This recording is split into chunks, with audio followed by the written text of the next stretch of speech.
तो संत रामपाल जी महाराज की जो एक दिवसीय सत्संग थी वो समाप्त हो चुकी है और हमारे साथ कुछ श्रद्धालु है, उनसे मुलाकात करते हैं। नमस्ते सर। नमस्ते। क्या नाम है? नरेंद्र दास है भगत जी। नरेंद्र दास जी, आप क्या भक्ति साधना करते थे पहला? पहले तो हम देखा देखी करते थे, भगवान शंकर को मानते थे, विष्णु भगवान को मानते थे, रोज फूल पत्र बिल पत्र चढ़ाने के लिए जाते थे, माला चढ़ाते थे और ये भक्ति करते थे। तो आपके जीवन में कहते हैं भाई सत्संग से जीवन में परिवर्तन आता है, तो संत रामपाल जी मेरे सत्संग सुनने आए हो, तो ये भाव आपके कैसे जागृत हुए सत्संग में आने और संत रामपाल जी महाराज के प्रति श्रद्धा कैसे बढ़ी आपकी? सबसे पहले देखो, जगत में होते तो के बोलते थे कि गुरु बनाना चाहिए, तो सबसे पहले हमने एक नकली गुरु बना रखा था। उनका नाम था गोविंदपुरी जी, हमारे गांव के ही है। उन्होंने आए और घर पे गुरु पूर्णिमा के दिन हमारे कान में फू फू करके गए। पता नहीं फू फू क्या मंत्र था, वो मालूम नहीं। और जब भी हमारे घर पे आते थे तो हमारे मतलब भगवान के प्रति इतनी आस्था थी कि गुरु बनाने से ही भगवान मिलते।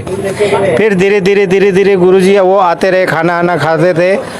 फिर एक दिन हम बालाजी का मेला लगा हुआ था बुसी में, वहाँ बुसी में गए। बुसी में जाने के वहाँ भगत ये सारे संत रामपाल जी महाराज के पुस्तक वितरण कर रहे थे।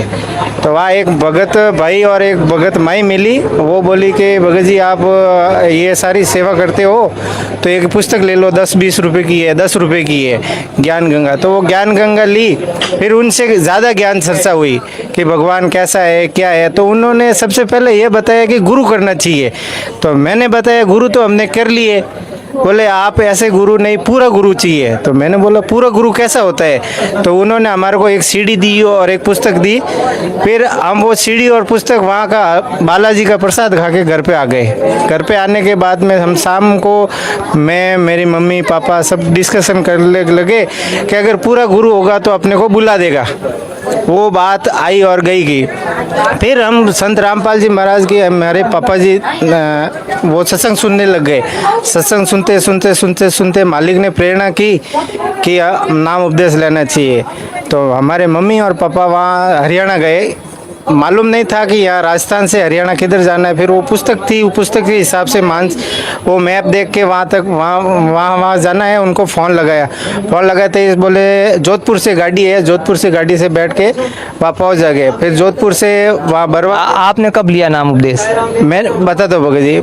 सबसे पहले हमारे मम्मी पापा ने लिया, मम्मी पापा लेने के बाद में फिर हमारे बड़े भाई ने लिया, बड़े भाई लेने के बाद में फिर तीसरी बार जब वो नाम हाजिरी भरते हैं ना, उस टाइम गए। उस टाइम जाने के बाद में फिर मेरे को भी नाम उपदेश दिलाया, मेरे को भी नाम उपदेश ले आए। हम भी गुरुजी किए, बड़ा अच्छा लगा। वाह, सबसे बढ़िया अच्छी थी, खीर हीर खाते थे। और परमात्मा संत रामपाल जी महाराज सब शास्त्रों को, गीता जी को पढ़ने का मेरा को बहुत शौक था। उसमें ये खोल के बताया था कि भाई शास्त्रों के विरुद्ध जो साधना करते हैं उनको गाली दी हुई है, मतलब मनुष्यों में नीच दूषित कर्म करने वाले। फिर गुरुजी ने ये बताया कि पूरा गुरु होगा ना, उसकी पहचान है। वो कैसे पहचान है कि उल्टा लटका हुआ वृक्ष जो पत्ती से लगा के तना पेड़ पत्ती सब बता देगा, वो पूरा गुरु है। फिर गुरुजी ने वो धीरे धीरे ज्ञान बताया। हम ज्ञान सुनते गए, माला करते गए और फिर हम हिसार और ये आते रहे। हर 15 दिन में समागम में आते रहे। तो इस बीच परमात्मा की रजा हुई, हमें सतनाम भी मिल गया।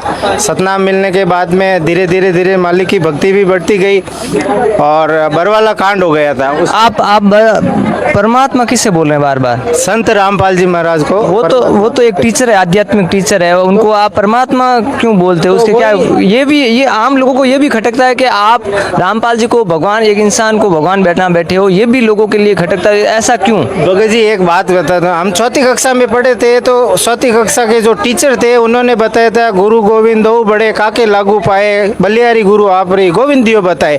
जब हम गुरु जी को ही भगवान मानना पड़ेगा, अगर भगवान